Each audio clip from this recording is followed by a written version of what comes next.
बच्चों, मैं आपका शंकर राजपूत आज चौथा अध्याय का पहला प्रश्नवाली का 20वां क्वेश्चन बताने जा रहा हूँ, जो पेपर के पर्पज से बहुत ही महत्वपूर्ण है। तो चलिए आइए देखते हैं कैसे बनेगा।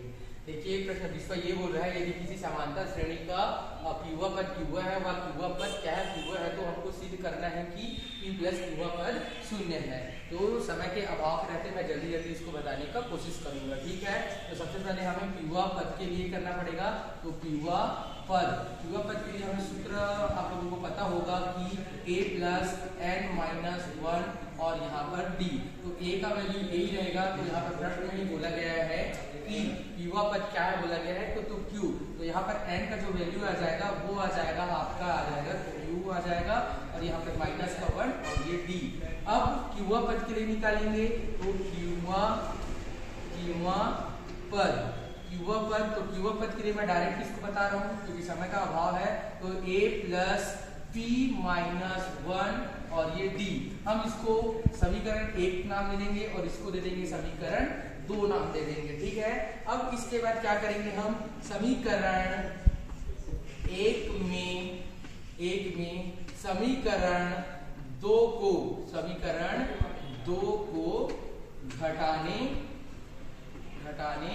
पर, ठीक है। अब पहले समीकरण 1 को लिखते हैं। तो समीकरण 1 हमारा है a प्लस क्यू माइनस 1 और यहाँ पर d, और यहाँ पर हमारा है यहाँ पर आपका क्यूआ पद था और ये कौन सा पद है, क्यूआ पद है, ठीक है। तो यहाँ पर p और यहाँ पर समीकरण 2 में हमारा आएगा q और ये आ जाएगा हमारा a प्लस p माइनस 1 और ये d।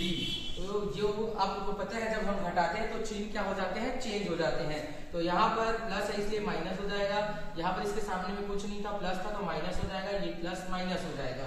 तो ये a वाले आपस में कट गए, ये आपका हो जाएगा p माइनस क्यू हो जाएगा, p माइनस क्यू हो जाएगा बराबर ये हो जाएगा आपका q है ये, तो q माइनस 1 और ये d और यहाँ पर माइनस ये हो जाएगा p माइनस 1 और ये हो जाएगा आपका d। अब देखिए यहाँ पर d दिख रहा है हमको, तो दो है इसलिए हम इसको क्या करेंगे, कॉमन निकाल देंगे, ठीक है। तो यहाँ पर ये हो जाएगा आपका d और ये हो जाएगा q माइनस 1 और ये हो जाएगा माइनस p और ये हो जाएगा आपका, ये माइनस का अंदर भी गुणा होगा तो ये प्लस का p हो जाएगा और ये माइनस क्या हो जाएगा, प्लस का ये माइनस का p हो जाएगा और ये प्लस का 1 हो जाएगा, ठीक है। और यहाँ पर ये हो जाएगा p माइनस q हो जाएगा। अब देखिए क्या कर सकते हैं, इसमें ये माइनस है और ये प्लस का 1 है, तो दोनों एक दूसरे से क्या होगा, कट जाएगा। तब हमारे पास आ गया यहाँ पर से p माइनस q और यहाँ पर बराबर d ये हो जाएगा q माइनस p हो जाएगा, ठीक है। अब d को हम यही रहने देंगे, q को इधर क्या कर देंगे, पक्षांतर कर देंगे। तो ये इसके साथ में गुणा के चिन्ह में है, इधर आएगा तो भाग में आ जाएगा। तो ये हो जाएगा आपका p माइनस q और ये हो जाएगा q माइनस p बराबर d।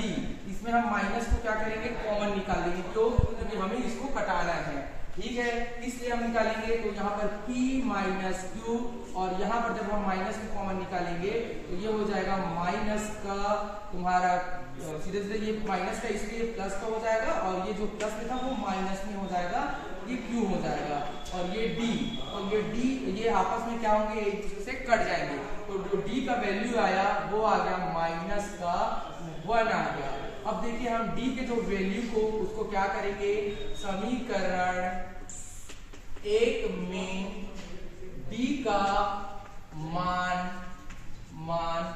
रखने पर, ठीक है। अब हम समीकरण 1 में रखेंगे तो हमारा समीकरण 1 था, तो समीकरण 1 को उतार लेते हैं। p बराबर a प्लस q माइनस 1 और ये हो जाएगा आपका d। तो यहाँ पर p बराबर ये a का a प्लस q माइनस 1 और ये आपका माइनस 1 हो जाएगा। इधर माइनस 1 का अंदर में क्या हो जाएगा, गुणा हो जाएगा। तो ये हो जाएगा a, ये जो प्लस में था ये माइनस में हो जाएगा, माइनस का q प्लस का 1 और ये p। अब हम a को यहीं पे रोक देंगे और इनको क्या करेंगे, पक्षांतर कर देंगे। तो ये आपका हो जाएगा p प्लस q माइनस 1 और ये इसलिए हुआ क्योंकि जब पक्षांतर होते हैं तो चिन्ह क्या हो जाते हैं, चेंज हो जाते हैं। ठीक है, अब यहाँ पर हमें a का वैल्यू हमें यहाँ पर प्राप्त हो गया। अब देखते हैं, हमें प्रश्न में ये बोला है कि p प्लस q पद आपका शून्य होना चाहिए। अब देखेंगे p प्लस q पद के लिए, तो यहाँ पर p प्लस q पद, तो यहाँ पर इसको भी निकालने के लिए वही सूत्र लगेगा, a प्लस n माइनस 1 और d। देखिए a का वैल्यू क्या था आपका, a का जो वैल्यू आया था वो है आपका है a का जो वैल्यू p प्लस q और माइनस का 1 था। अब यहाँ पर प्लस n का वैल्यू हम किसको ज्ञात कर रहे हैं, p प्लस q पद था, और यहाँ पर d का जो वैल्यू है वो माइनस का 1 है।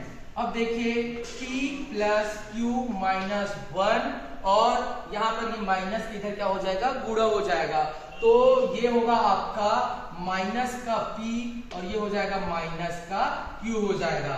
देखिए अब यहाँ पर ये क्या था, यहाँ पर हम एक चीज और भूल रहे हैं कि यहाँ पर ये nवां पद था p प्लस q था, तो यहाँ पर ये माइनस का 1 रहता। ठीक है, तो ये माइनस का 1 रहता, तो ये मान 1 आपस में मल्टीप्लाई होकर के प्लस का 1 बनता, क्योंकि माइनस माइनस प्लस का 1 हो जाता। ठीक है, अब देखिए ये प्लस वाला p इस माइनस से कट जाएगा और ये प्लस वाला q ये माइनस वाले से कट जाएगा और ये माइनस का 1 प्लस के 1 से कट जाएगा, तो आपका q पद क्या आ गया, शून्य आ गया। इसका मतलब है कि हमारा ये हल निकल गया और ये हो गया हमारा सिद्ध हो गया। ठीक है, धन्यवाद। और अगर